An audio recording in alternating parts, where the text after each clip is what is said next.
49 అంటే సంతానం, 49 అంటే సంతోషం. 39 ఆంధ్రప్రదేశ్, తెలంగాణ. నమస్తే, వెల్కమ్ టు ఐ డ్రీమ్. నా పేరు ప్రసాద్. ఎన్నికలకు సమయం దగ్గర పడుతున్న కొద్దీ ఆంధ్రప్రదేశ్లో సవాళ్ల మోత మోగుతోంది. ఈసారి సరికొత్తగా జగన్ మార్కు పాలన అంటూ నేను అందించానంటూ వైఎస్ జగన్మోహన్ రెడ్డి ముఖ్యమంత్రి హోదాలో, వైఎస్ఆర్ కాంగ్రెస్ పార్టీ అధ్యక్షుని హోదాలో సవాళ్ళ విసురుతున్న పరిస్థితి కనిపిస్తోంది. తాను కేవలం 5 ఏళ్లలో తన మార్కెట్ ప్రజలకు చూపించాను, ఆ రకంగా ప్రజల గుండెల్లో ఉన్నాను, తాను ప్రవేశపెట్టిన పథకాలన్నీ కూడా జనం గుండెల్లో ఎప్పటికీ చిరస్థాయిగా ఉంటాయి అని చెప్పుకుంటూ వస్తున్నారు. అదే సందర్భంలో 14 ఏళ్ల పాటు ముఖ్యమంత్రిగా ఉన్న చంద్రబాబు ఈ మాట చెప్పగలరా? పలానా మంచి పని చేశానని, పలానా పథకం పెట్టి ఆదుకున్నానని చెప్పగలరా అంటూ సవాల్ విసురుతున్నారు. ఇది చాలా కీలకమైన అంశంగానే చూడాల్సి ఉంది. ప్రజలు కూడా ఈ విషయంలో చాలా నిశితంగా గమనిస్తున్న పరిస్థితి కూడా కనిపిస్తుంది. మరి మేధావర్గం ఎలా ఆలోచిస్తుంది అన్న దీని మీద మనతో అంబేద్కర్ యూనివర్సిటీ మాజీ వైస్ ఛాన్సలర్ హనుమంతు లజపతిరాయ్ గారు ఉన్నారు. సార్ నమస్తే. సార్ నమస్కారం. సార్, ఇప్పుడు మార్కు పాలన అనే దీని మీద ప్రస్తుతం ఏపీ రాజకీయాల్లో సరికొత్త చర్చ మొదలవుతుంది. సార్, దీన్ని ప్రారంభించింది వైఎస్ జగన్మోహన్ రెడ్డి. 56 నెలల కాలంలో తాను ఒక జగన్ మార్కు పాలన అందించాను, ప్రతి పథకం కానీ ప్రతి తీసుకున్న నిర్ణయం కానీ ప్రజల గుండెల్లో ఉంటాయి, ఎవరు ఏమనుకున్నా ఈ పథకం ఎవరు పెట్టారంటే జగన్ అని ఖచ్చితంగా చెప్పుకోవాల్సిన పరిస్థితి ఉంటుంది అని ఆయన ప్రస్తావించారు. అదే సందర్భంలో చంద్రబాబుని నిలదీశారు, మీకు అసలు చెప్పుకోవడానికి ఏమైనా ఉందా అని కూడా అంటున్నారు. ఆ పరిస్థితి నిజంగా చంద్రబాబుకి ఉందంటారా సార్? ఇప్పుడు జగన్ గారు ముఖ్యమంత్రి అయిన తర్వాత నవరత్నాలు అనేటటువంటి ఒక కొత్త కోణంలో, అవును, అంటే ప్రజల సమస్యలు అన్నింటినీ కూడా ఆయన 9 విభాగాల్లో విభజించాడు. 9 నవరత్నాలు. దాని ప్రకారం ప్రధానంగా సమాజంలో ప్రజలు ఎదుర్కొనేటటువంటి ఒక వెనుకబడిన ప్రాంతంలో, ఒక వెనుకబడిన రాష్ట్రంలో, మనం పూర్తి వెనుకబడిన రాష్ట్రంగానే చెప్పుకోవాలి. ఎందుకంటే మరి 70 సంవత్సరాలుగా ఆంధ్రప్రదేశ్ అటు తెలంగాణలో ఉన్నప్పుడు కానీ, లేదా ఇటు నార్త్ ఆంధ్రాలో కానీ, రాయలసీమలో కానీ వెనుకబడిపోయినటువంటి ఆంధ్రప్రదేశ్ని, విభజిత ఆంధ్రప్రదేశ్ని అభివృద్ధి చెందించడానికి ప్రధానంగా ఎదుర్కొంటున్న సమస్యలు ఏంటంటే పేదరికం ఒకటి, వలసలో వెళ్ళిపోవడం ఒకటి, తర్వాత జీవనోపాధి అవకాశాలు లేకపోవడం ఒకటి, నిరక్షరాస్యత, అంటే అక్షరాస్యత విషయంలో కూడా ఇంకా వెనుకబడినటువంటి పరిస్థితులు ఉండడం ఒకటి. సో ఇవన్నీ కూడాను మనం ఆలోచన చేస్తే ఈ సమస్యలన్నింటి మీద కూడా జగన్ గారు ముఖ్యమంత్రి అయిన వెంటనే ఫ్రమ్ డే 1 ఆయన బాణాన్ని ఎక్కుపెట్టాడు. అంటే ప్రతి సమస్యని ఒక టార్గెట్గా తీసుకొని ఆ సమస్యని సమూలంగా నిర్మూలించడానికి ఆయన ఆర్థిక ఇబ్బందులు రాష్ట్రం ఎదుర్కొంటున్నప్పటికీ కూడా ఆయన తను ఏదైతే మేనిఫెస్టోలో ప్రకటించాడో నవరత్నాల రూపంలో 2019లో, దానిని తూచా తప్పకుండా దాన్ని ఇంప్లిమెంట్ చేయటానికి, అమలు చేయడానికి ఆయన సాయశక్తిలో కృషి చేస్తున్నారు. చేశారు. ఆయన చెప్తున్నారు 199% నేను ఏదైతే మేనిఫెస్టో ప్రకటించానో ఆ మేనిఫెస్టోని పూర్తి స్థాయిలో నేను అమలు చేశాను. మరి నేను అమలు చేయడంలో మీకు సంతృప్తికరమైన ఫలితాలు మీరు పొంది ఉంటే నాకు తిరిగి మీరు ఓటు వేయండి అని చాలా ధైర్యంగా ఆయన ప్రకటిస్తున్నారు. అవును సార్. సో ఇంకొక మేనిఫెస్టో ఏదైనా ప్రకటించినా కానీ ఇంతకన్నా ఇంకేం మేనిఫెస్టో ఉంటుంది? ప్రజలందరికీ పూర్తిగా వైద్య సదుపాయం, ప్రజలందరికీ పూర్తిగా విద్యా సదుపాయాలు, ప్రజలందరికీ పూర్తిగా రుణ విముక్తి కలిగించడం, మరి ప్రజలందరికీ, మరి అన్ని వర్గాల వారికి, బీసీ ఎస్సీ ఎస్టీ వర్గాలకు కూడా వాళ్ళకు సాధికారత, వివిధ పోస్టులు క్రియేట్ చేసి వాళ్ళ నామినేషన్స్ ద్వారా వాళ్ళందరికీ కూడా సాధికారత కల్పించడం. సో ఇంతకన్నా ఒక ప్రభుత్వం ఏం చేయగలదు? సో మ్యాక్సిమం ఆయన చేశారు. ఇప్పుడు అపోజిషన్ పార్టీకి ఎలా ఉంటుందంటే, ఈయన ఇంత స్పీడ్గా వెళ్ళిపోతున్నాడు, ఇంత అన్నీ కూడా అమలు చేసేస్తున్నాడు, ఇక మాకు ఏం మిగిలి ఉంటుంది, ఏం చేయడానికి ఏముంటుంది, ఇంకా ఇంతకన్నా మేము ఇంకా ఏం ప్రకటించగలం? ఇప్పటికే ఆ రాష్ట్రంలో ఆర్థిక పరిస్థితి కూడా బాగాలేదు. ఎందుకు బాగాలేదంటే, మనం తెలంగాణ రాష్ట్రం నుంచి విడిపోయిన తర్వాత, ఉమ్మడి ఆంధ్రప్రదేశ్ నుంచి విడిపోయిన తర్వాత మనకి ఆర్థికపరమైన కొన్ని చిక్కులు కూడా వచ్చాయి. సో ఈ కారణాల వల్ల, అలాగే ప్రభుత్వం తాలూకా మరి సంక్షేమ కార్యక్రమాలకు కూడా ఎక్కువగా ఖర్చు పెట్టడం వల్ల, ప్రజల కోసమే అనుకోండి. బట్ ఏదైతేనే రాష్ట్రం ఆర్థిక పరిస్థితులు కొంచెం క్లిష్టంగా ఉన్నటువంటి పరిస్థితిని కూడా అధిగమించి జగన్మోహన్ రెడ్డి గారు మరి ప్రజలకి ఆ సేవలన్నీ అందిస్తున్నారు. సో ఎంతకన్నా తాను ఇంకేం అందించగలను అనేటువంటి ఒక సంశయంలో పడిపోయాడు మన అపోజిషన్ పార్టీ నాయకుడు. అంటే అది కాదు సార్, ఇప్పుడు గత కొన్నేళ్లలో ఆయన 14 ఏళ్ళు పాలన సాగించారు. అప్పుడు ఏదైనా చేసి ఉండొచ్చు కదా. అంటే ఇప్పుడు చంద్రబాబు నాయుడు అనగానే అపర చాణక్యుడు అంటారు, లేదంటే చాలా నేనే తెచ్చా అని కూడా ఆయన చెప్పుకుంటుంటూ ఉంటారు. కానీ ఆయన తెచ్చుకున్నది జనంలో చెప్పుకోవడానికి ఏం లేదు. జనం ఇదిగో చంద్రబాబు నాయుడు గారు ఇది చేశారు, చూశారు కదా, ఈ మంచి పని చేశారు, ఎందుకు చెప్పలేకపోతున్నారు?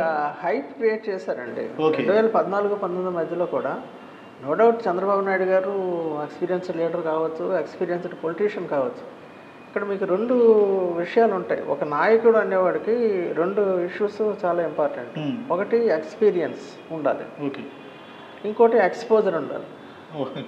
సో ఎక్స్పీరియన్స్ విషయంలో ఇప్పుడు నేను ఒక ప్రొఫెసర్గా నాకు 40 సంవత్సరాలు నేను ప్రొఫెసర్గా పనిచేశాను, నా ఎక్స్పీరియన్స్ నేను చెప్పుకుంటాను. But what is your exposure అని అడిగితే ఒక ప్రొఫెసర్గా ఒక మేధావిగా నువ్వు సమాజాన్ని ఏం ప్రభావితం చేసావు, ఏంటి ఆ ఎక్స్పోజర్ ఇష్యూస్లో చంద్రబాబు నాయుడు వెనకబడ్డాడు, జగన్మోహన్ రెడ్డి గారు అడుగు ముందులో ఉన్నారు. అంతేనా? It is the difference between experience and exposure. It's very important ఎవరికైనా, ఏ రంగంలో ఉన్న వాళ్ళకైనా కూడా.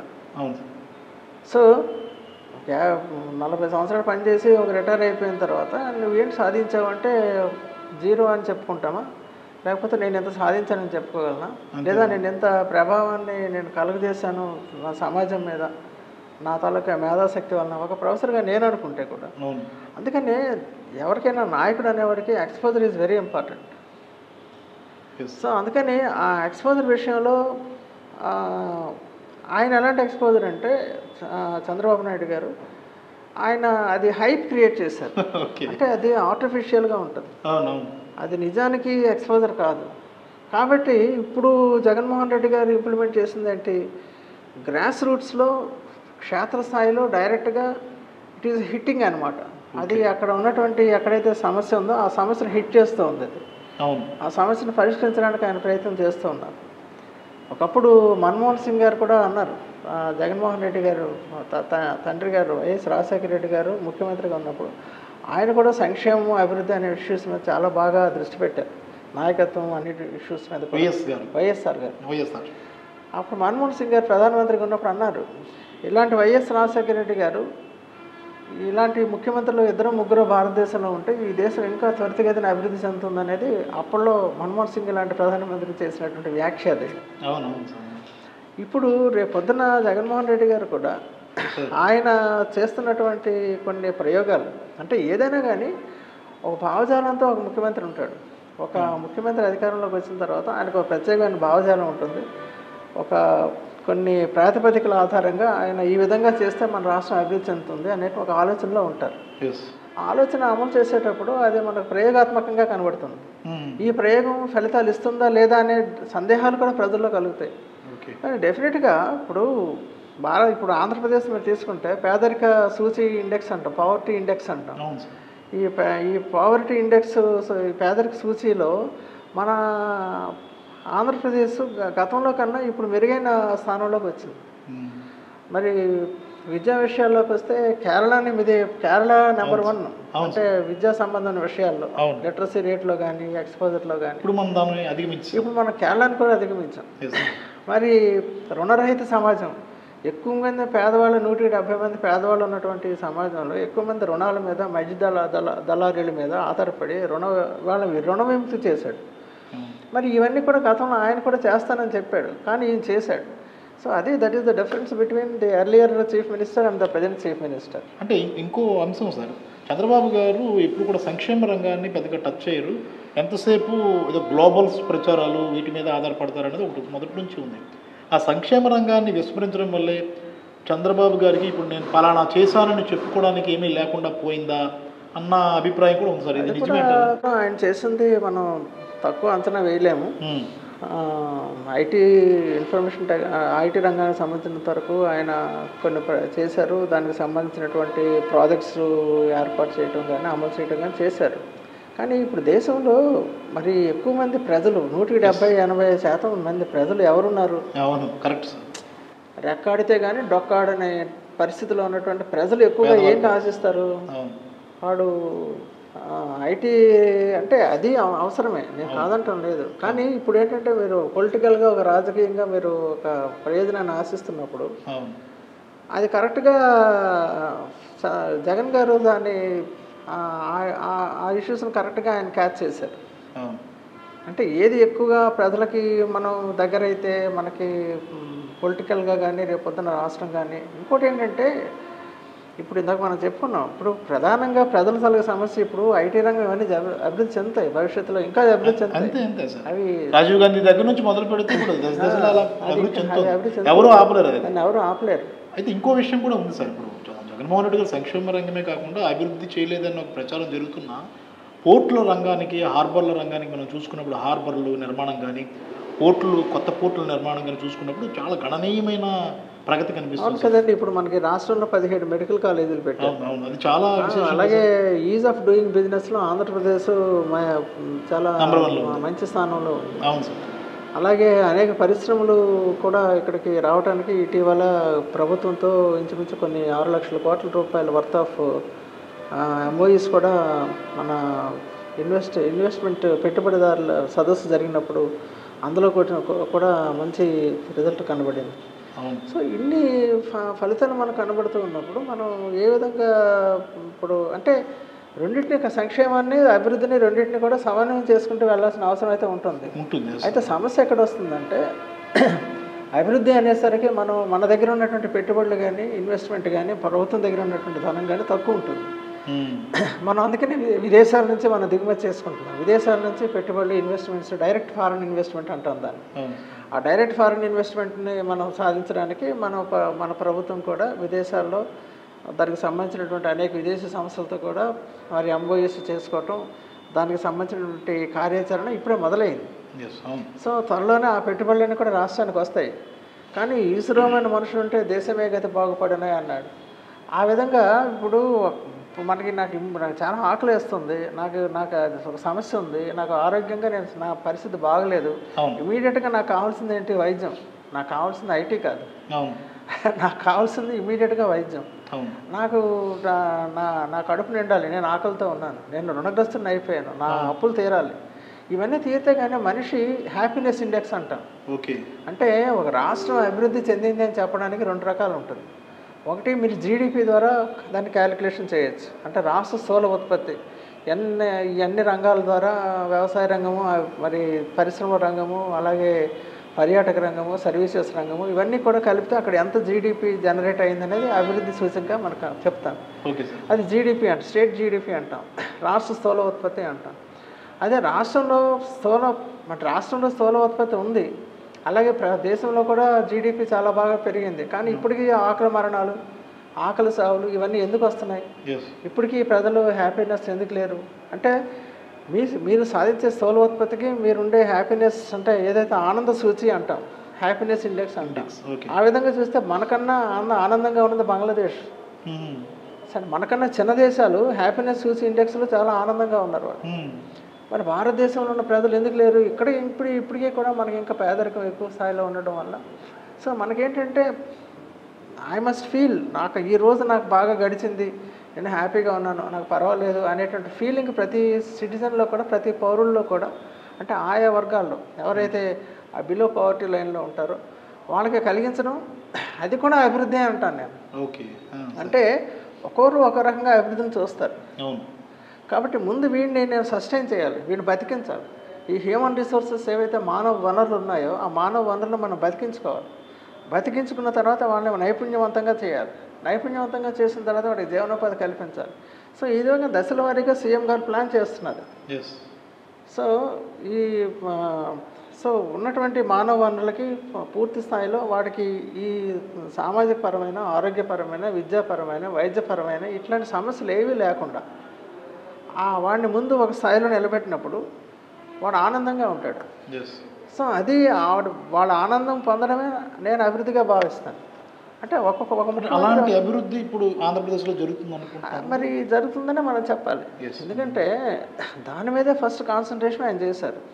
రాబోయే మేనిఫెస్టోలో కూడా ఆయన రేపు పొద్దున్న 2024 మరి ఇప్పుడు రాబోయే ఎలక్షన్స్లో కూడా ఆయన ఇంకా ఎలాంటి మేనిఫెస్టో ఇంకా ప్రజలు ఆనందంగా ఉండడానికి ఏం చేస్తే బాగుంటుంది దాని మీద ఆయన ఇప్పుడు కసరత్తు చేస్తున్నారు.